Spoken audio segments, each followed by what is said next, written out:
भैया जी कहीं में आपका स्वागत है। मैं हूं प्रतीक त्रिवेदी। आज जो बातचीत का सिलसिला जुड़ना है वो ये है, कोरोना वायरस से लड़ता हिंदुस्तान, बंद करो ये हिंदू मुसलमान। और इसी पूरे मुद्दे पे बातचीत करने के लिए हमारे साथ मेहमान कई जगह से जुड़ेंगे। हम इसी सिलसिले को आगे बढ़ाएंगे, लेकिन एक नए तरह से बातचीत का सिलसिला शुरू करना है, ना चौराहे पे ना सड़क पर। दरअसल बातचीत हमारी आपकी रोज वहीं से होती थी, लेकिन आज हमारी जो बातचीत हो रही है उसमें खास बात यह है कि मैं तो स्टूडियो में हूं, लेकिन हमारे मेहमान अलग अलग जगह से हमारे साथ जुड़ रहे हैं, जिनका मैं तारुफ आपसे कराता रहूंगा समय समय पे।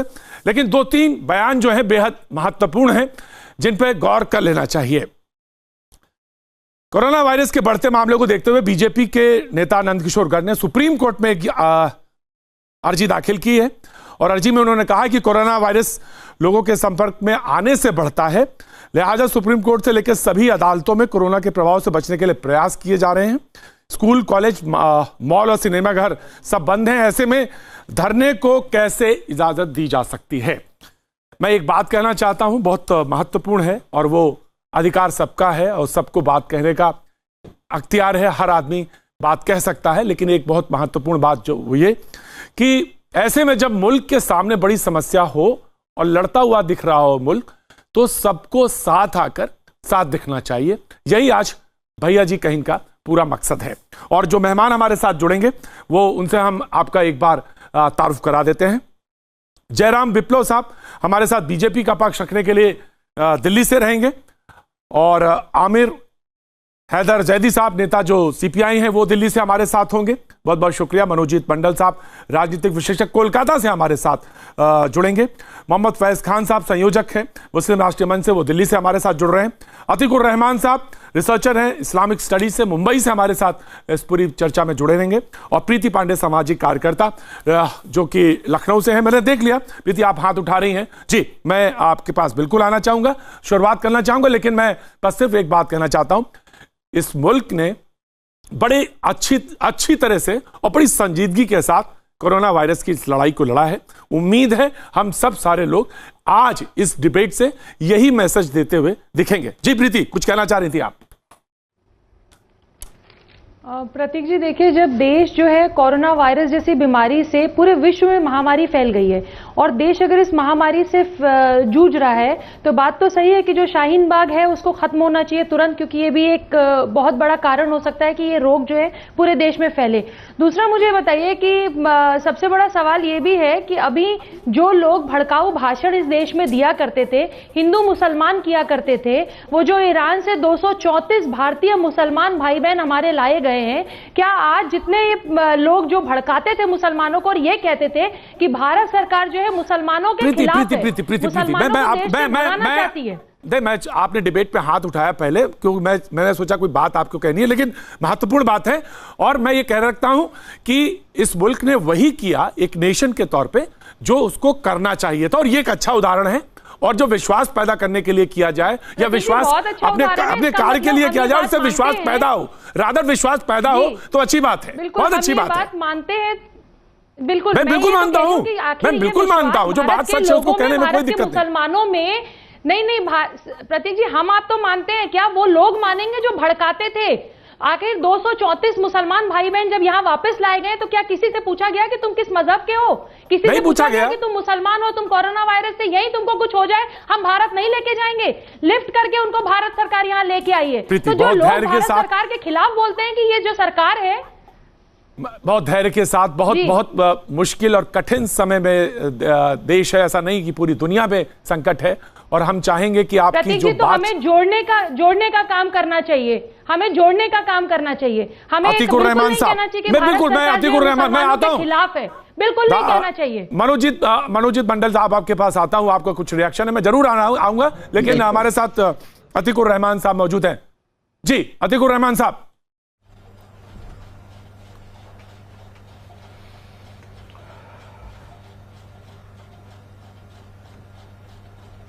अतीकुर रहमान साहब, आपको हमारी आवाज मिल रही है?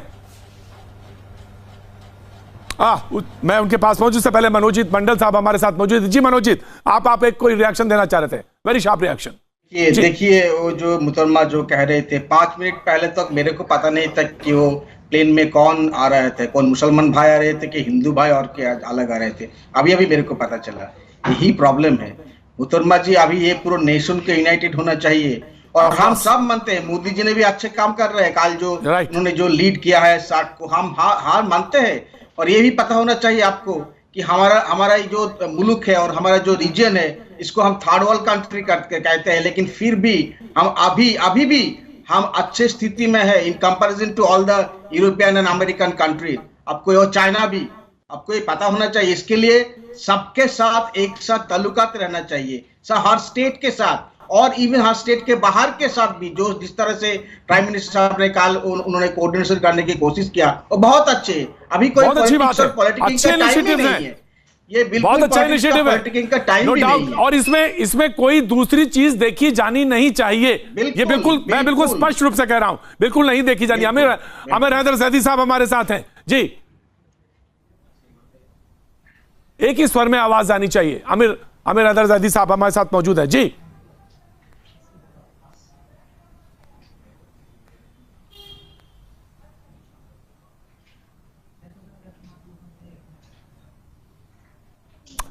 आमिर हैदर जैदी साहब से पास संपर्क में एक बार फिर से कोशिश करूंगा कि मैं वहां तक पहुंचूं, लेकिन हमारे साथ जयराम विप्लव जी मौजूद है जी। आपके पास निश्चित तौर से आवाज आ रही, क्योंकि आपकी चेहरे की मुस्कान ये बता रही है कि आप हमारी आवाज सुन रहे हैं जी। जयराम जी,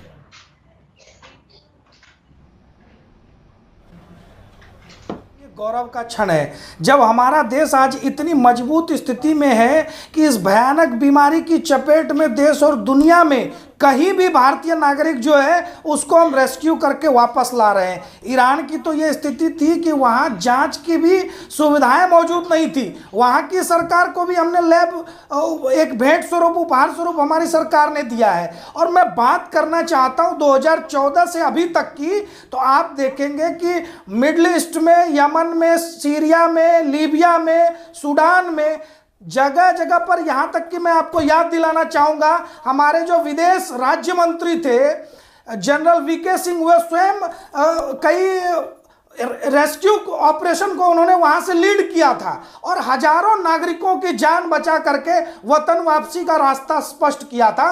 तब कभी भी हमारी सरकार ने भेदभाव नहीं किया था और हमारी सरकार उसी तरह से अपना काम कर रही है जिस प्रकार से सूरज बिना भेदभाव के रोशनी देता है। वो ये नहीं देखता कि कौन हिंदू है कौन मुसलमान है। जिस प्रकार से बरसात होती है तो वह हिंदू के घर में भी होती है, मैं मानता हूं, मैंने तो एक्सेप्ट किया।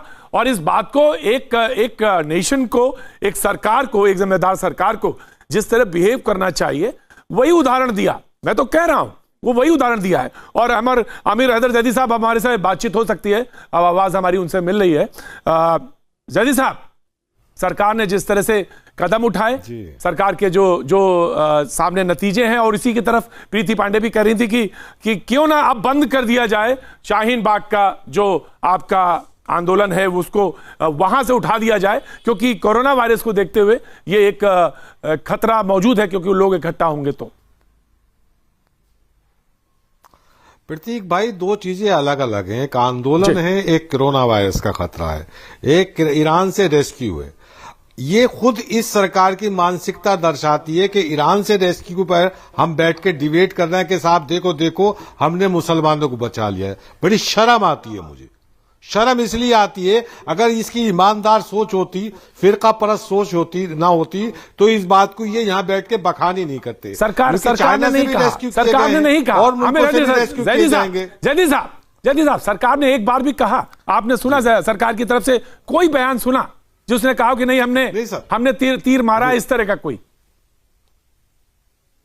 प्रतीक भाई, सरकार ने नहीं कहा, लेकिन सरकार के लोग आपके यहाँ बैठे हैं और डिबेट में हिस्सा ले रहे हैं, वो बार बार इस चीज को कह रहे हैं। शर्म आती है मुझे। अगर इनकी नियत साफ होती तो ये करते। वो प्रधानमंत्री जो पोशाक देखकर दंगाइयों को पहचानता है और आंदोलनकारियों के जैदी साहब, देखने का इसका एक तरीका ये हो सकता है, आप बहुत संजीदा आदमी हैं, बहुत बहुत बढ़िया डिबेट करते हैं। मैं आपसे कहने का मतलब यह है कि हम एक तरह से सारी चीजों को देख रहे हैं। लिहाजा विश्वास पैदा भी होगा और हम एक तरह से लड़ाई लड़ेंगे तो हम कोरोना जैसी चीजों को, जिसमें एक कंट्री के तौर पे हम सामने दिख रहे हैं, एक नेशन के तौर पे हम दिख रहे हैं, तो वो और बेहतर तरह से नजर आ रहे हैं। उसमें एक उदाहरण ईरान का भी हो सकता है, हमने रेस्क्यू इटली से भी किया, हम तमाम सारे लोगों को ला रहे हैं, तो ये एक उदाहरण के तौर पर है, इसको इस तरह से अलग थलग करके ना देखा जाए। Now your chance Aamir Haider. तो हम इटली हम अगर ये प्रतीक भाई, अगर हम ये एग्जाम्पल इटली का लेते या चाइना का लेते तो बहुत अच्छा होता कि वहां हमने सबको रेस्क्यू किया, हमने नहीं देखा और सरकार की जिम्मेदारी बनती है। लेकिन प्रतीक भाई मसला ये नहीं है, मसला ये है कि आंदोलनकारियों को दंगाई बताकर कोर्ट के मना करने के बावजूद भी ये सरकार पोस्टर लगाती है और कोर्ट कहता है कि जो बैंक के डिफाल्टर हैं उनके नाम सार्वजनिक कर दीजिए, ये सरकार नहीं करती है। फिर ये कहती है कि साहब ये तो जो टुकड़े टुकड़े गैंग के लोग हैं ये इसी अफवाह फैलाते हैं। तो मसला यह है कि सरकार, जो मेन देश की समस्या है, जब सरकार पे कोई भी संकट आएगा, देश के हर नागरिक का फर्ज है वो सरकार कुछ कह रही है, खड़ा हो। मेरा प्रीति कुछ कह रही है, प्रीति कुछ कह रही है, लेकिन जैदी साहब, अभी आपने कहा कि भारत सरकार ने तारीफ की, भारत सरकार ने नहीं तारीफ की कि ईरान से जिनको लेके आए हैं तो उन्होंने बहुत बड़ा तीर मार लिया। ये तो हम बहुत खुश हैं भारतीय होने के नाते, और मैं भारतीय जनता पार्टी से नहीं हूं, मैं एक्टिविस्ट हूं, मैं बहुत खुश हूं पर्सनली। हमारे जैसे बहुत से युवा खुश हैं कि भारत सरकार ने अपनी वो भूमिका निभाई है कि जब हमारे भारतीय मुसलमान ईरान में फंसे हुए हैं तो वहां से लेके आए और वो सुरक्षित देश में, देश की दहलीज के अंदर आए। लेकिन मेरा सवाल उन लोगों से है जो ये बात कहते हैं कि भारत सरकार, जो मोदी सरकार है वो मुस्लिम विरोधी है। तो आप आज ही बताइए कि चैनल पे आप बैठे न्यूज 18 पे, आप जरा खुल के कहिए कि भारत सरकार ने बहुत बड़ा काम किया है और भारत सरकार हिंदू मुसलमान में भेदभाव नहीं करती। आप ये कहेंगे ऑन एयर? क्योंकि आप अगर ये कहेंगे तो हजारों लाखों लोगों में मैसेज जाता है जैदी साहब, बहुत से लोग आपको सपोर्ट करते हैं। तो शायद ये जो हिंदू मुसलमान की लड़ाइयां हो रही हैं वो बचे, वो कम हो, लोगों में भाईचारा और प्रेम आए। लेकिन आप लोग एक भी मौलाना और एक भी ऐसे लोग जो एक कुर्सी पे बैठते हैं, जो जिम्मेदार कुर्सी पर, वो इस तरह के जवाब नहीं देते जिससे हिंदू मुसलमान में प्रेम आपस में रहे। रोज दंगाई वाली चीजें ही आती हैं। प्रीति जी, मैं सुबह से शाम तक हिंदुस्तान की मूल समस्याओं पर बात कर सकता हूं, एक मर्तबा भी हिंदू या मुसलमान का नाम नहीं लूंगा। ना मैं मुसलमानों को क़यादत करता हूं, ना मैं मुसलमानों का नेता हूं। मैं कम्युनिस्ट नेता हूं, मैं गरीबों की, मजदूरों की बात करता हूं, मैं आर्थिक एजेंडे पे बात करता हूं, मैं किसानों पे बात करता हूं। लेकिन आपने इस एजेंडे के तहत जब आप कहती हैं कि मैं एक्टिविस्ट हूं और 4 मर्तबा मुसलमान का नाम लेती है, तो इसका मतलब आपका एजेंडा स्पष्ट है कि आप हिंदू मुसलमान इस देश में करना चाहती हैं, और हिंदू मुसलमान करके इस देश का भला नहीं होगा। बिल्कुल नहीं होगा, इस देश का भला नहीं होगा, इस देश का भला नहीं होगा। इस देश का भला करना है तो देश की मूल समस्याओं पे लौटना पड़ेगा। आप एक दफे मुझे बताइए, मूल समस्या कोरोना वायरस है। जैदी साहब, मूल समस्या कोरोना वायरस है। आप जानते हैं आपदा घोषित हो गई है पूरे विश्व में, क्या शाहीन बाग हटना चाहिए कि नहीं? जहां दिल्ली सरकार ये बात सवाल है, मैं पूछ रहा था, शादियां वो तो लोग अपनी शादियां भी आपका सवाल है, कोरोना वायरस की वजह से आपका सवाल है प्रीति, सवाल आपका है, मैंने ले लिया।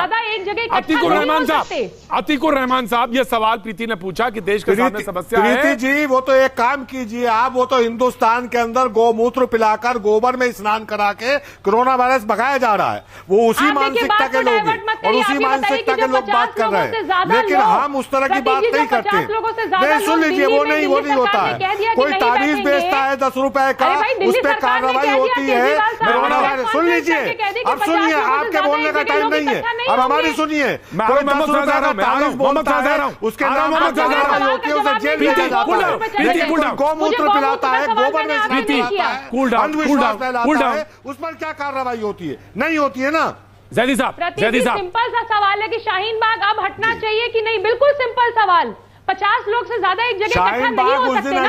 भारत सरकार लोगों को अपनी शादियां तक टालने के लिए दे रही है। सुनिए, आप 30 सेकंड सुनेंगी, आप 30 सेकंड सुनेंगी। शाहीन बाग तुरंत हट सकता है। गृह मंत्री जी ने जो पार्लियामेंट के अंदर, सदन के अंदर खड़े होकर कहा है, उसे लिखित में कर दीजिए, ऑर्डिनेंस ले आइए। शाहीन बाग उसी समय हट लिखित सकता में कर दीजिए, लेकिन बोला जा रहा है। आप इतने सीनियर लीडर हैं, फ्लोर पे जो बात कही गई, प्रतीक जी, फ्लोर पे जो बात कही जाए उस पर विश्वास नहीं है। प्रतीक जी, महामारी प्रतीक जी, फ्लोर पे राष्ट्रपति जी ने भी एक कुछ कहा था, फ्लोर पे गृह मंत्री ने भी क्रोनोलॉजी सारे लोग, फ्लोर पे राष्ट्रपति प्रतीक जी ने बुलवा लीजिए, मुझे बुलवा लीजिए। प्रीति जी प्रतीक जी, एक 30 सेकंड तो ऐसा दे सकते हैं जो मैंने वो 30 सेकंड तो दे दीजिए ना, 30 सेकंड बोलिए। प्रतीक जी, गृह मंत्री जी ने कहा, जो प्रतीक जी गृह मंत्री ने कहा सदन के अंदर उसे ऑर्डिनेंस में तब्दील करा दीजिए, क्योंकि देश जो है वो भाषणों से नहीं चलता है, देश ऑर्डिनेंस से चलता है, संविधान से चलता है। मतलब आप कह रहे हैं सदन में भी वो भाषण का हिस्सा है। ठीक है, मैंने मान लिया आपकी बात, मैंने आपने कही बात, मैंने इसको नोट कर लिया। तो सर फिर अतीकुर रहमान साहब, अगर फिर राष्ट्रपति जी ने सदन में क्या कहा, फिर मैं उसे क्या डस्टबिन में फेंक दूं? नहीं, बिल्कुल कैसे फेंक देंगे? सदन का ही है, वो प्रोसीडिंग का हिस्सा है, भाषण भी सदन का ही है। जैदी साहब, प्रोसीडिंग का हिस्सा है, राष्ट्रपति हमें मालूम है कि प्रोसीडिंग का हिस्से का क्या मतलब होता है। अतीकुर रहमान साहब, कि क्या शाहीन बाग को जो प्रीति ने सवाल पूछा, आपको भी मालूम है, मुझे भी मालूम है, जब नियत साहब है तो उसे उस हिस्से से डिलीट क्यों नहीं करते? जी, मैं आपका सवाल लिया, मैं आता हूं, उस हिस्से पे लौटता हूं। आप बहुत सीनियर आदमी है जैदी साहब। अतीकुर रहमान साहब, सवाल ये पूछा गया सीधे कि क्या आप शाहीन बाग को उठ जाना चाहिए, क्योंकि जिस तरह की स्थिति है देश में, उस समय क्या उठा लेना चाहिए या नहीं? देखिए, शाहीन बाग के बारे में जो भी फैसला करना है, वहां पर जो लोग बैठे हुए हैं उनको फैसला करना है। प्रतीक भाई, हम कोई नहीं होते हैं उसके अंदर टांग अड़ाने वाले। वो जानते हैं वहां के लोकल इश्यूज क्या हैं, वो जानते हैं वहां पर प्रॉब्लम्स क्या हैं। और मैं समझता हूं अगर कोई डॉक्टर्स की टीम उनको जाके ये वाजे कर दे कि अगर उनके वहां पर बैठने में वाकई में कोई खतरा है, तो मैं समझता हूं बहुत समझदारी से उन्होंने काम लिया है पिछले 2-1.5 महीने के अंदर, और वो इस चीजों के ऊपर इसको नजरअंदाज नहीं करेंगे। दूसरी बात यहां पर यह आती है कि अगर वाकई में ये सरकार सीरियस है कि शाहीन बाग जैसी चीजों को खत्म होना चाहिए, तो 2 सेकंड का काम है। जैसा कि जैदी साहब ने कहा, ऑर्डिनेंस ले आइए। ये जो कंफ्यूजन क्रिएट करा हुआ है होम मिनिस्टर ने, प्राइम मिनिस्टर ने, और जैसा जैदी साहब ने कहा कि जब एक president of India Atiqur Rahman साहब, पार्लियामेंट चल रही है, पार्लियामेंट चल रही है, उस पार्लियामेंट चल रही है, सर पार्लियामेंट चल रही है, पार्लियामेंट में भाषण है, पार्लियामेंट की प्रोसीडिंग्स में चीजें रखी हुई हैं, उसके बाद भी आप कह रहे हैं ऑर्डिनेंस लाना चाहिए। खैर, मैं आता हूं बात मोहम्मद सर, मैं आ रहा हूं। गृह मंत्री के ऊपर 1% भी भरोसा नहीं रहा है। बिल्कुल बात कहना चाहूंगा। जी,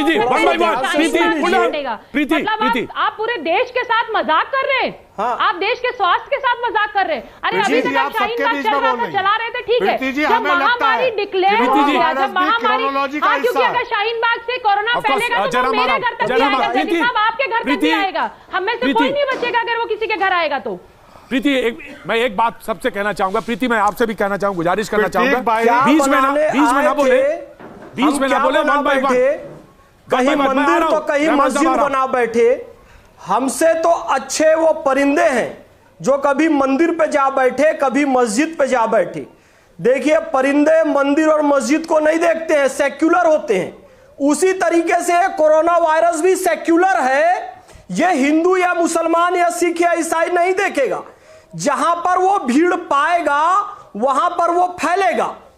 जबकि सारे सिनेमा घर बंद कर दिए गए हैं, स्कूल बंद कर दिए गए हैं, तमाम जगहों में गैदरिंग पर रोक लगा दी गई है, बड़े बड़े अंतर्राष्ट्रीय कार्यक्रम स्थगित किए जा रहे हैं कि कोरोना वायरस ना फैले, तो फिर शाहीन बाग के लिए अलग से ऑर्डिनेंस लाने की क्या आवश्यकता है? जब ब्रिटेन के प्रधानमंत्री स्कॉट मॉरिसन, ब्रिटेन के प्रधानमंत्री बोरिस जॉनसन, ऑस्ट्रेलिया के स्कॉट मॉरिसन, ये सब प्रधानमंत्री नरेंद्र मोदी की प्रशंसा कर रहे हैं कि G20 राष्ट्रों का एक समिट करने के लिए जो उन्होंने इनिशिएटिव लिया, ये बहुत अच्छा है। सार्क में कल जिस तरीके से प्रधानमंत्री जी ने प्रेस कॉन्फ्रेंसिंग के माध्यम से सभी प्रतिनिधियों को इकट्ठा वहां पर किया और सबको, सार्क के देशों को लड़ने के लिए कहा कोरोना वायरस से, ऐसे समय में प्रतीक भाई, ऐसे समय में पाकिस्तान को देखिए, सबने अपने अपने राष्ट्राध्यक्षों को भेजा और पाकिस्तान ने अपने स्वास्थ्य मंत्री जफर मिर्जा को भेजा और जफर मिर्जा वहां पर यह कहते हैं कि कश्मीर का मुद्दा उन्होंने उठा दिया।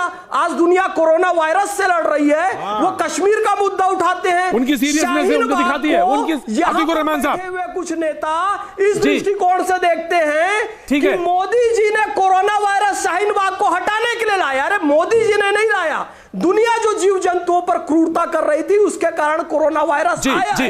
इस बात पर ध्यान देने की आवश्यकता है। शाहीन बाग के लिए अलग से कोई ऑर्डिनेंस नहीं आएगा। अब मैं फिल्म देखने नहीं जाऊंगा, कोई गैदरिंग नहीं करूंगा, तो शाहीन बाग भी खत्म होगा। आप बोल चुके, ठीक है, ठीक है, ठीक है साहब। देखिए प्रतीक भाई, सीधी सी बात है, शाहीन बाग के अंदर कोई ना ईरान से रिटर्न आ रहा है, ना कोई चाइना से रिटर्न आ रहा है, ना कोई इटली से रिटर्न आ रहा है।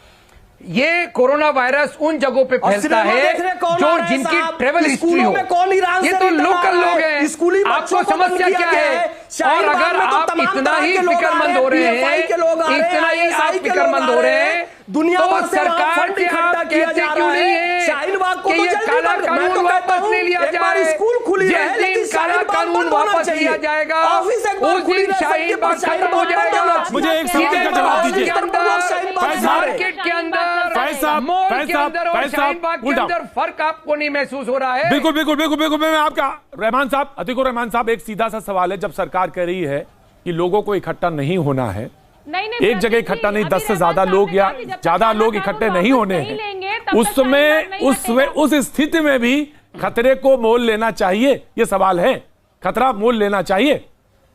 मैं जानना चाहता हूं। जी अतीकुर रहमान साहब। बिल्कुल नहीं, इसीलिए मैंने शुरू में कहा, प्रतीक भाई, शुरू में मैंने कहा एक डॉक्टर्स की टीम वहां जाके लोकल अगर चीजों को देखते हुए, मद्देनजर रखते हुए शाहीन बाग को ये कह दे कि आप लोगों के जमा होने में इस बीमारी का फैलने का खतरा है, तो रीजन विल प्रिवेल। वो इन चीजों को समझेंगे, लेकिन डूज एंड डोंट्स में हमको कोई ऐसी चीज नहीं मिलती है जो ये साबित करे कि लोकल लोग अगर इकट्ठा होकर बैठे तो कोरोना वायरस फैलेगा।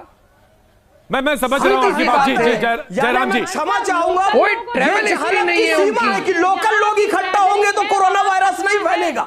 नहीं, ऐसा नहीं है, ऐसा नहीं है। लोकल लोग इकट्ठा होते हैं, माहौल में लोकल लोग इकट्ठा होते हैं, मैं समझ रहा हूं जयराम जी। मैं जयराम जी आपको दूंगा चांस। शाहीन बाग से कोरोना वायरस नहीं फैलेगा, बाकी जगह से कोरोना वायरस। जयराम जी, मैं आ रहा हूं। वक्त है छोटे से ब्रेक का, मैं रोकना चाहूंगा सबको। छोटे से ब्रेक का वक्त है, ब्रेक के बाद मैं फिर हाजिर होता हूं। बने रहिए भैया जी कहीं के साथ। भैया जी कहीं में आपका एक बार फिर स्वागत है। बातचीत के सिलसिले को एक बार से हम फिर शुरू करेंगे। जो हमारे साथ मेहमान जुड़े हुए हैं उनका एक बार तारुफ करा देते हैं फिर से। जयराम विप्लव हमारे साथ बीजेपी का पक्ष रखने के लिए मौजूद हैं। आमिर हैदर जैदी साहब सीपीआई के नेता हमारे साथ मौजूद हैं। हमारे साथ मनोजीत मंडल राजनीतिक विशेषज्ञ कोलकाता से जुड़े हुए हैं। मोहम्मद फैज खान साहब संयोजक मुस्लिम राष्ट्रीय मंच हमारे साथ जुड़े हुए हैं। अतीकुर रहमान हमारे साथ रिसर्चर्स इस्लामिक स्टडीज मुंबई से, और प्रीति पांडे सामाजिक कार्यकर्ता लखनऊ से लगातार हमारे साथ बनी हुई है, जुड़ी हुई है। बहुत बहुत शुक्रिया आप सभी का। मैं जब ब्रेक पे गया तो जयराम विप्लव साहब हाथ उठा रहे थे, कुछ कहना चाह रहे थे। जी बोलिए। सवाल यह था कि आज जब एक सुप्रीम कोर्ट में याचिका दायर की गई, उसमें कहा गया स्कूल, कॉलेज, मॉल और सिनेमाघर सब बंद हैं, तो ऐसे में धरने को इजाजत कैसे दी जा सकती है? शाहीन बाग का रेफरेंस था। बातचीत शुरू करते हैं। जी देखिए प्रतीक भाई, अभी आमिर जैदी साहब ने भी कहा और अतीकुर रहमान साहब ने भी कहा, कुल मिलाकर के लब्बो लुआब ये था कि उन्होंने संविधान, संसद और अध्यादेश तमाम तरह की चीज़ों की दुहाई दी। लेकिन इनमें से ही कुछ लोग जब टीवी डिबेट से बाहर निकलते हैं तो शाहीन बाग और जामिया की सड़कों पर जाकर के क्या कहते हैं? वो कहते हैं कि संसद और सुप्रीम कोर्ट में कुछ नहीं होगा, फैसला आप सड़कों पे करेंगे। तो ये मानसिकता का दोहरा चरित्र दिखाई पड़ता है। और मैं उनसे एक सवाल पूछना चाहता हूं कि आखिर ये संसद और संविधान की चीजें तय कहां पे होंगी, कहां पर तय होती आई है? अब तो बात दरअसल कोरोना वायरस को लेकर है, और जब खतरा सब जगह, कोई भी बैठा हो, चाहे धरने पे बैठा हो, कोई होने दीजिए। मैं उनसे ये पूछ रहा हूं, ये संविधान और संसद तय कहां से होगा? ये तय तो होगा सुप्रीम कोर्ट से, वही होता आया है। और ये सीए का मसला सुप्रीम कोर्ट में चल रहा है, अभी तक स्टे नहीं मिला साहब। फिर ये हिंसा, आगजनी और धरने प्रदर्शन क्यों? और जब सवाल अब कोरोना वायरस के खतरे को लेकर के इनसे पूछा जा रहा है तो यह तर्क दे रहे हैं कि लोकल क्राउड इकट्ठा है। फिर स्कूली बच्चों में भी यह तर्क दिया जा सकता है कि लोकल स्कूली बच्चे आते हैं, बाकी जगहों पर 144 क्यों देश में लागू हो रहा है, बाकी आयोजनों को क्यों मना किया जा रहा है? क्योंकि बाकी लोग मानवता के लिए चिंतित हैं, लेकिन ये लोग अपने वोट बैंक के लिए चिंतित हैं। ये मुस्लिमों को एक बार फिर से कोरोना जैसे वायरस की भी बलि चढ़ाने के लिए तैयार है। एक और जयराम जी लिया मैंने आपका व्यू लिया, मैं आता हूं आपके बाद लौटता हूं, मैं आ रहा हूं प्रीति, आ रहा हूं, मैं आ रहा हूं। अतीकुर रहमान साहब देखिए प्रतीक भाई, यही मेन वजह है कि अब तक के शाहीन बाग जैसी इतनी लंबी खींच गई। यही वजह है, शुरू से इन्होंने जो नफरत का जो ढंडोरा पीटा शाहीन बाग को लेके, उनको आतंकवादी कहा, उनको गद्दार कहा, उनको कहा कि ये वोट बैंक की राजनीति है। फाइट कर रहा है, सारी दुनिया फाइट कर रही है, पूरी दुनिया फाइट कर रही है। फैलाने वाले सर्जिकल अटैक को देश जान रहा है। प्रतीक मैं आपको बता रहा हूं, ताहिर हुसैन वहां शाहीन बाग से निकल करके उस मानसिकता की जो परिणति हुई वो दुनिया देख रही है। जेल के पीछे है ताहिर हुसैन अभी। हाँ, ताहिर हुसैन जेल के पीछे है, लेकिन कपिल मिश्रा जेल के पीछे क्यों नहीं है? भी होंगे जेल में जाएंगे। आप इस बात का जवाब दे सकते हैं? गृह मंत्री हैं साहब, क्यों नहीं है? आप कपिल मिश्रा को जेल में डालिए। देख करके जेल में बंद नहीं कपिल मिश्रा को जिस दिन जेल में डालेंगे, अनुराग ठाकुर को जिस दिन रिजाइन करवाएंगे, उत्तर प्रदेश के चीफ मिनिस्टर को रिजाइन करवाएंगे, उस दिन शाहीन बाग जैसी खतरनाक खत्म हो जाएगी। जयराम जी से सुनवाई चल रही है। जयराम जी ने हत्या की है, जयराम जी ने दंगा किया है, जयराम जी अतीकुर रहमान जी, जयराम जी करिए। मैं ज्यादा बड़े खतरे की ओर इशारा कर रहा हूं। इस समय जो ज्यादा बड़ा खतरा इसमें मुल्क के सामने खड़ा है वो कोरोना वायरस है, लिहाजा उसके मद्देनजर हमने ये सवाल रखा हुआ है। प्रीति आप कुछ कह रही थी, जी बोलिए। प्रतीक जी एक बात बताइए, अभी बड़ी नफरत की बातें हो रही थी, मुझे बड़ा अच्छा लग रहा था रहमान साहब, क्योंकि बहुत समाज में बहुत रिस्पॉन्सिबल सिटीजनशिप होल्ड करते हैं और लोग इनकी बड़ी इज्जत करते हैं, लोग इनको बहुत फॉलो करते हैं। रहमान साहब आपको ध्यान होगा कुछ दिन पहले पूर्व मुख्य चुनाव आयुक्त जो थे कुरैशी साहब, उन्होंने कहा कि कोरोना वायरस मोदी जी को हो जाना चाहिए था। हाँ बिल्कुल, तो उन्होंने ये बात कही कुरैशी साहब ने कि उनको नहीं, तो आप लोग इनकी निंदा भी तो कर सकते हैं। अगर आप अपने सोशल मीडिया पे आप चैनल पे बैठ के इनकी निंदा करेंगे, कड़ी निंदा करेंगे, तो आप समझिए कि आपके द्वारा कही हुई चीजें कितने लोगों पूरे पैनल की तरफ से इसकी निंदा करता हूं, पूरे पैनल की तरफ से निंदा करता हूं। जी रहमान साहब। और प्रतीक जी एक बात बताइए, 2002 के दंगों के बाद से लेके आज तक हमेशा मोदी जी को यह बात कहा गया कि बार बार हम क्यों मुसलमान का नाम ले रहे हैं, क्योंकि 2002 से पोर्ट्रे किया गया कि मोदी जो है मुसलमान विरोधी है। अगर वो प्रधानमंत्री मुसलमान विरोधी होता तो वो यहां से मशीनें ना बेचता ईरान, और 234 भारतीय मुसलमानों को वहां से सकुशल बचा के अपने भारतीय सीमा में ना लेके आता।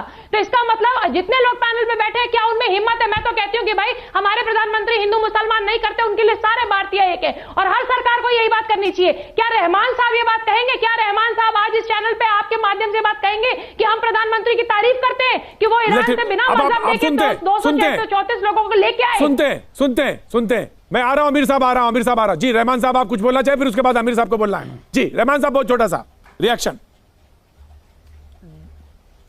प्रीति देखिए, हमने हर अच्छी बात जो प्रधानमंत्री ने की है उसको सराहा है। हमने यहां तक के कह दिया था कि गोल्डन अपॉर्चुनिटी जो मिली थी बीजेपी को, प्रधानमंत्री को, वो आपने गवा दी। आप अगर पूरी तरह से खुलकर आते और गौ के नाम पे गौ हत्या नहीं होती, इस तरह से लिंचिंग नहीं होती, इस तरह से ट्रिपल तलाक के मौजू को आप हाईजैक नहीं करते, आपको पूरी माइनॉरिटीज का समर्थन हासिल था। पूरी करने दीजिए बात प्रीति, आप तारीफ करते हैं, पूरी करने दीजिए। प्रीति सुनेंगे। ईरान का जो मामला है, ये अभी भी वही एजेंडा चला रहे कि ईरान बोलिए रहमान का जो मामला है वो गवर्नमेंट ऑफ इंडिया की ड्यूटी है, गवर्नमेंट ऑफ इंडिया की ड्यूटी है, वो उनको करना पड़ेगा, चाहे वो ईरान हो, इटली हो या चाइना हो। आपको हिंदुस्तान के लोगों को इसमें आप हिंदू मुस्लिम क्यों कर रहे हैं? मोहम्मद सल्लल्लाहु अलैहि वसल्लम ने कहा है यही तो हम आपसे कह रहे हैं पियो क्योंकि हर किसी के दरख्तों पर चढ़ती है। गाय का दूध शिफा है, गाय का घी दवा है और इसका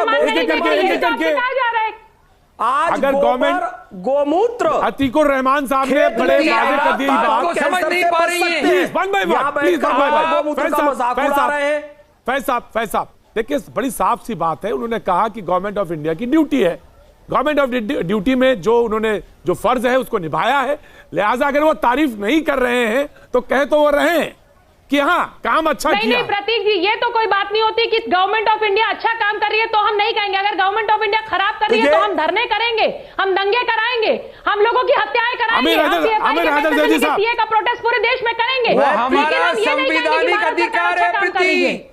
नहीं अधिकार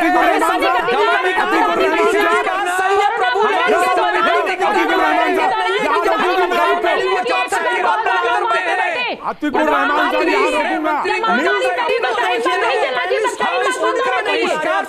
हजारों लाखों की भीड़ जमा करके बैठे, उनको क्रिटिसिज्म भी करेंगे। हमारा क्रिटिसिज्म कंस्ट्रक्टिव क्रिटिसिज्म है, आप समझिए।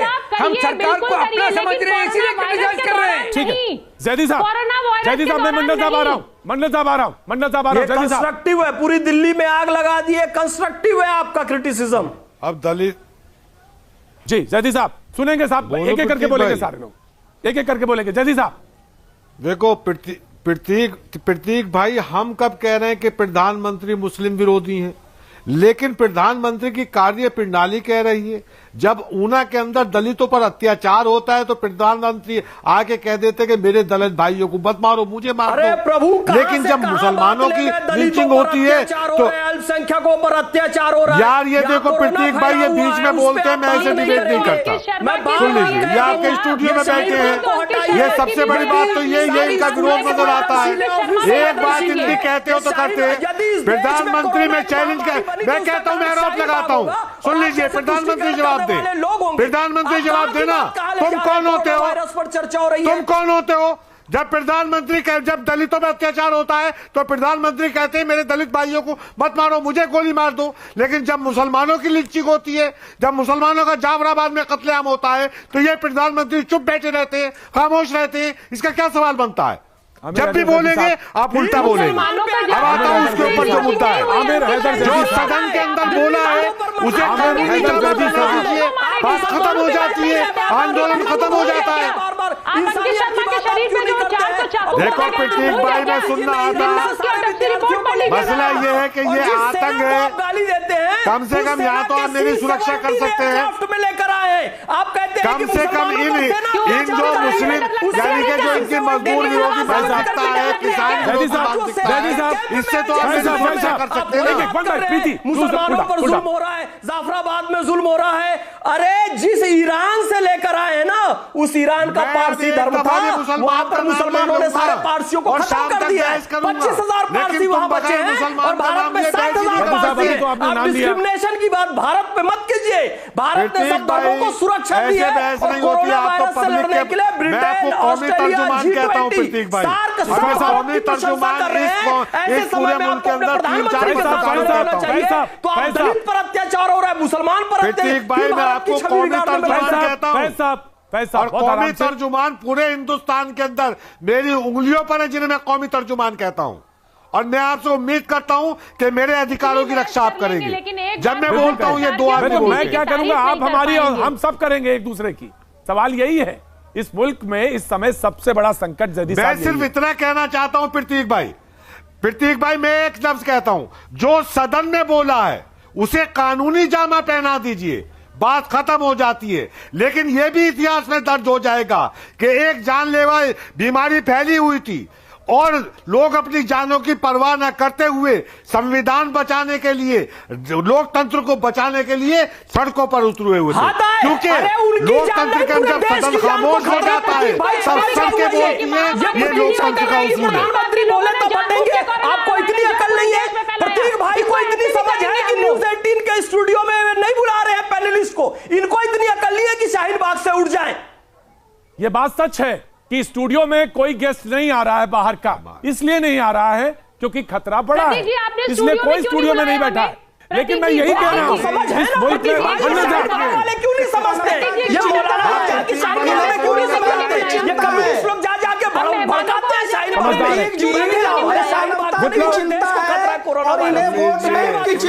विप्लव में आ रहा हूँ, रहमान साहब आ रहा हूँ, मंडल साहब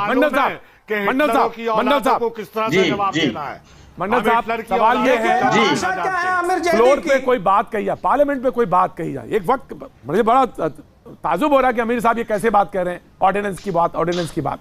सवाल ये है कि कोई बात कही गई, फ्लोर पे कही गई, ऑन रिकॉर्ड आती है, वो बात दर्ज होती है, उसके बाद सवाल यह है कि कोरोना वायरस से इसमें पूरा मुल्क लड़ रहा है, पूरी दुनिया लड़ रही है, और ये कहा जा रहा है कि ये खतरा है, उसके बावजूद स्प्रेड हो सकता है, उसके बावजूद अगर ये ना किया जाए तो मुझे समझ में नहीं आती क्यों। अरे भाई क्या है, बोलने दो। भाई साहब मुझे एक बात का बता दीजिए कि कानून हाथ में लेके जाएंगे या कि वीडियो क्लिप लेके जाएंगे? कि साहब गृह मंत्री ने ये बोला है सदन के अंदर, हमारी सुन लीजिए। तो गृह मंत्री ने सदन में, जयदीप साहब आप भी इसी मुल्क में रहे हैं, इसी मुल्क में आप भी हैं, इसी मुल्क में हम हैं, और इस देश के कानून को आप भी समझते हैं, मैं भी समझता हूँ, कानून आप भी जानते हैं, मैं भी जानता हूँ। जयदीप साहब आप आराम से चलेगा ना सर, वीडियो क्लिप बिल्कुल चलेगा, इस देश ये मुल्क कानून से चलेगा, आइन से चलेगा, वीडियो क्लिप चलेगा, नहीं बिल्कुल कानून से चलेगा, लेके नहीं जाएगा तहसीलदार के पास, नहीं बिल्कुल कानून से चलेगा, जो दर्ज है वो उसी हिसाब से चलेगा। मंडल साहब मैं आ रहा हूं, एक वक्त एक छोटे से ब्रेक के बाद मैं फिर हाजिर होता हूं। मैं आपसे शुरू करता हूं। भैया जी कहीं मैं आपका एक बार फिर स्वागत है। मैं एक बात फिर से क्लियर करना चाहता हूं, और वो ये कि स्टूडियो में मैं मौजूद हूं और यहीं से बातचीत का सिलसिला लगभग चलेगा कुछ दिन तक, ऐसे ही बातचीत हमारी और आपकी होती रहेगी। ये जो खास बात यह है कि स्टूडियो में कोई गेस्ट भी इस वक्त हमारे साथ नहीं मौजूद है, और हम सिर्फ आपसे बात कर रहे हो, बाकी जगहों से जहां पे लोग मौजूद हैं हम उनसे संपर्क में और इस बहस को आगे बढ़ा रहे हैं। आज खास बात यह रही कि प्रधानमंत्री ने कई ट्वीट्स के जवाब भी दिए, कहा कि भारत जिस तरह से कोरोना वायरस से लड़ रहा है, मुकाबला कर रहा है, उसके विभिन्न पहलुओं पर लोग बात कर रहे हैं। ये निश्चित रूप से उन सभी डॉक्टर्स, नर्स, नगर पालिका कर्मचारी, एयरपोर्ट के कर्मचारी और सभी लोगों का मनोबल आगे बढ़ रहा है, कोविड-19 से लड़ने में सबसे आगे है। ये बात सही है कि जिस तरह से देश सामने आया कोरोना वायरस से लड़ने के लिए, मुकाबले के लिए, लेकिन फिर भी कुछ चीजें ऐसी थी जिसमें लगता कि शायद अगर होता तो बेहतर होता और चीजें और समझ में आती। इसी को लेकर सुप्रीम कोर्ट में गए और जो बहस का आज मौजूद है, जो उस पर बातचीत थी कि स्कूल, कॉलेज, मॉल और सिनेमाघर सब बंद है, ऐसे में धरने को कैसे इजाजत दी जा सकती, शाहीन बाग को लेकर बात थी, और इसी से लेकर हम बातचीत को आगे बढ़ रहे थे। जयराम जी हमारे साथ बीजेपी का पक्ष रखने के लिए मौजूद हैं। जयराम जी के पास एक बार फिर से हम जाते हैं। जी जयराम जी। देखिए प्रतीक भाई, बहुत ही संजीदगी का विषय है कि शाहीन बाग हो या और भी कोई जगह हो। आप देखिए कि दिल्ली सरकार ने 16 तारीख को यानी 16 मार्च को एक एडवाइजरी जारी की, जिसमें उन्होंने चौथे पॉइंट में कहा है कि 50 से अधिक लोग किसी भी सोशल, रिलीजियस या अदर किसी भी पॉलिटिकल किसी भी गैदरिंग को ना करें। अब जब ठीक है, नंबर 1। नंबर 2, सार्क देशों में सर सुन लीजिए, नंबर 2, सऊदी अरब में जो मुस्लिम भाइयों का सबसे पवित्र तीर्थ स्थल है मक्का मदीना, वैसे स्थलों पर रिलीजियस जो भी एक्टिविटीज थी उसको कुछ समय के लिए टाला गया है। तो अगर भारत में सोच लीजिए, अगर ये मैं केजरीवाल सरकार के ही इस हेल्थ सेक्रेटरी के लेटर का जिक्र करूं, एडवाइजरी का जिक्र करूं, तो 50 से अधिक लोगों के किसी भी उत्सव पर इकट्ठा होने पर रोक है। और अगर कल को ये बात सामने आए तो भारत में क्या हालात हो जाएंगे?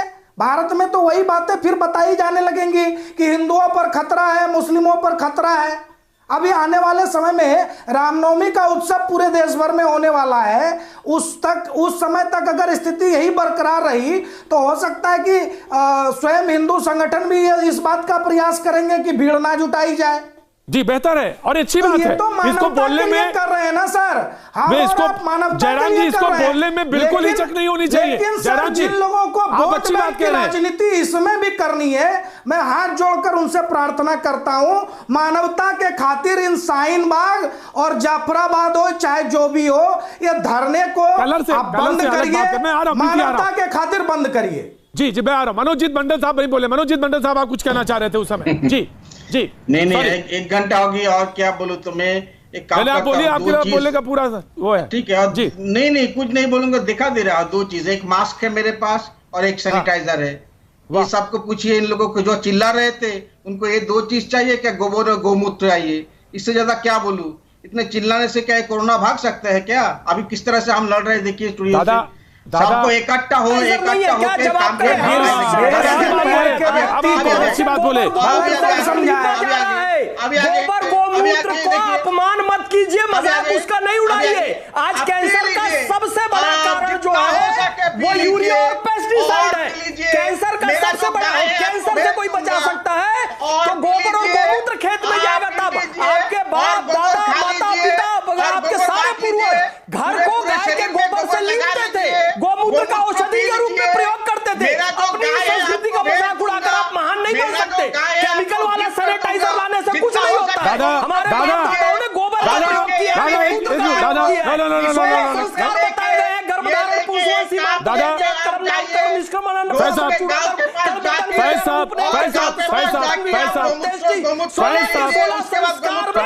गोमूत्र का प्रयोग होता है। अपमान करते हैं, जो गोबर और गौमूत्र का अपमान करते हैं। आप भी गाय से जुड़े हैं, आपका भी गोत्र है, आप भी गंगा गोमूत्र से निकलिए। मतलब गाय होता है, गोमूत्र को गाय गोमाता हिंदू मैं इसका बिल्कुल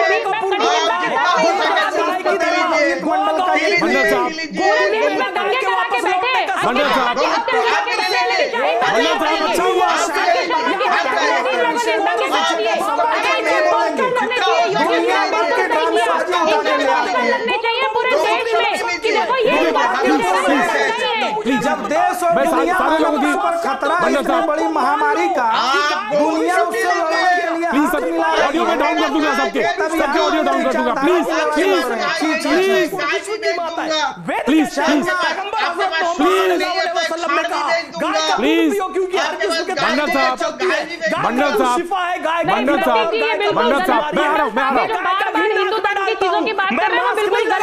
क्योंकि गाय का घी यदि मैं नाक में डालूंगा तो कोरोना वायरस मुझे इफेक्ट नहीं करेगा। ये पूरा वैज्ञानिक सिद्धांत है पंचगव्य का। हजारों वर्षों से लोग पंचगव्य का प्रयोग कर रहे हैं, जानकारी ही नहीं है। अब आप जर्सी गाय का गौमूत्र पी करके अगर यहाँ ज्ञान देने आए हैं तो आपको देसी गाय और उसमें अंतर भी समझना पड़ेगा। और जब ये बातें लिखी गई थी तब दुनिया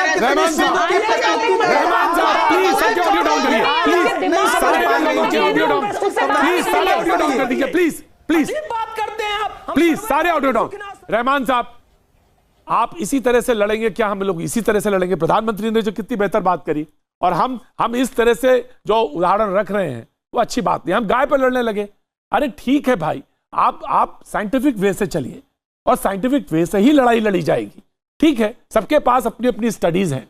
मैं ये तो सिर्फ कह रहा हूं कि कोई इसमें ना तो गाय का मूत्र, ना गौमूत्र, ना गोबर, इसमें तो ये कहा जा रहा है कि हम सारे लोग क्या एक जगह बैठ के आराम से इस बात को सुन सकते हैं, समझ सकते हैं कि इस वक्त हम अगर भीड़ ना करें, भीड़ से दूर रहें, तो हम खुद भी सुरक्षित होंगे और दूसरे को भी सुरक्षित करेंगे। और जब हम ये कहते हैं कि हम दूसरे को सुरक्षित करना चाहते हैं तो कोरोना वायरस की 3/4 लड़ाई आप जीत जाते हैं।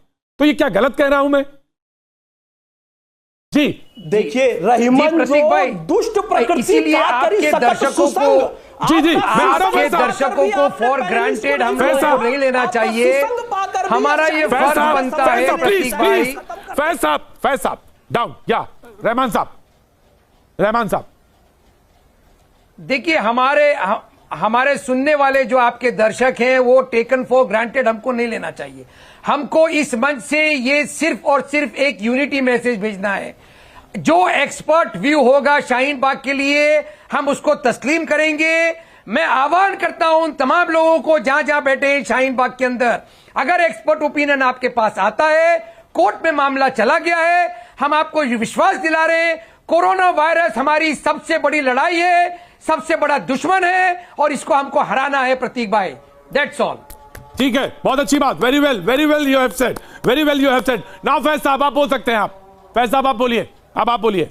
सुबह मोहब्बत, शाम मोहब्बत, अपना तो बस काम मोहब्बत, और हम तो करते हैं सभी से अल्लाह हो या राम मोहब्बत, देखिए हम सबसे मोहब्बत करते हैं और कोरोना वायरस भी सबके पास आ रहा है, तो हम हिंदू मुस्लिम सिख ईसाई सबसे मोहब्बत करते हैं मेरे भाई। तो ये चाहते हैं कि कोरोना नामक वायरस जहर किसी के जिस्म में नहीं जाए, इसलिए जब सारे स्कूल कॉलेज ऑफिसेज बंद हैं तो शाहीन बाग को भी बंद कर दिया जाए। ये सबके हक में है, सबके हित में है, संपूर्ण मानवता को बचाने के लिए है। नहीं तो कल को शाहीन बाग पर यह कलंक आएगा। जब सारी गैदरिंग मना कर दी गई थी तो शाहीन बाग वाले बैठे हुए थे और उनके कारण कोरोना वायरस फैला। इस कलंक को अपने माथे पर मत लो और उड़ जाओ वहां से।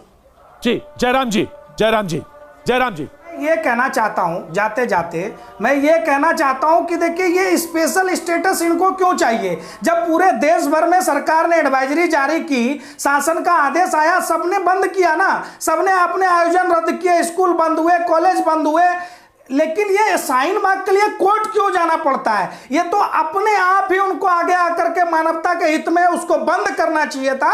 तो यही तो एक तुष्टीकरण की नीति है ना, यही तो तुष्टीकरण की पॉलिसी है कि हर चीज के लिए उनको स्पेशल स्टेटस क्यों चाहिए। ये आमिर हैदर जैदी साहब बताएं। आमिर हैदर जैदी साहब, आमिर हैदर जैदी साहब, बिल्कुल सही बात, वेरी वेल। भाई एक बात सोचनी चाहिए, बात करुणा की हो रही, बात मानवता की हो रही, बात इंसानियत की हो रही है। इंसानियत का तकाजा तो ये है कि ये लोग जो एनआरसी को लेके सड़कों पर बैठे हैं, अगर इनकी जान की गवर्नमेंट ऑफ इंडिया को परवाह है, और यकीन मानिए मुझे उम्मीद है कि वो परवाह होगी, तो हम सिर्फ इतना ही तो कह रहे हैं कि हमें अगर हमारी जानों की परवाह हमारी भारत सरकार को है, जो गरीब मजदूर किसान सड़कों पर बैठा है अपनी नागरिकता को बचाने के लिए, गृह मंत्री साहब ने जो सदन में कहा है, कल उसका ऑर्डिनेंस ले आइए, कह दीजिए कि जो सदन में कहा है जब हम कानून बनाने जा रहे हैं आप सड़कों पर जाइए। क्यों? हम ये जानते हैं कि बच के जिंदा रहेंगे क्या करेंगे? जब सुन लीजिए, वतन की मोहब्बत में वैसे भी जान देंगी, वैसे भी जान देंगी। अगर गलत है, ये तरीका गलत है। आमिर शहीदी साहब ने गलत तरीका है, ये तरीका के दौरान खुद हुकूमत के हाथ में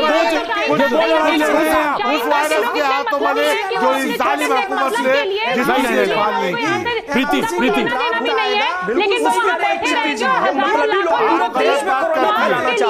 जब मैं बोलता हूँ ये आपके जो मानसिकता, ये ऑर्डिनेंस चाहिए इनको, कश्मीर में 370 स्पेशल स्टेटस चाहिए, मुस्लिम पर्सनल अलग से चाहिए, और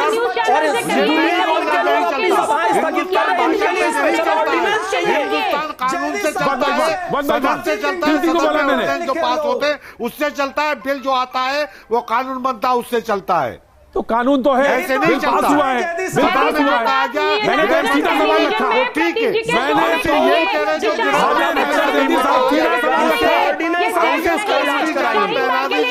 अगर उन्हें देश की जनता प्यारी है तो प्लीज फैलेंगी उसके लिए भी वो वहां से उठ जाए। कोर्ट में होगा क्या? देखिए बहुत सीधा सा सवाल रखा था, गृह मंत्री से नहीं कहेंगे आप जी, इसका मतलब क्रोनोलॉजी है, कोरोना वायरस भी क्रोनोलॉजी है, फिर ये कहूं बल जब आप कोई विचार कंसीव करके आ गए तो मैं कह रहा हूं आपसे कि इस समय सबसे बड़ी खतरा और जो सबसे बड़ी लड़ाई है उस पर आप ये कहते हैं मरना ऐसे भी है, मरना वैसे भी है। ये कोई तर्क हुआ जैदी साहब?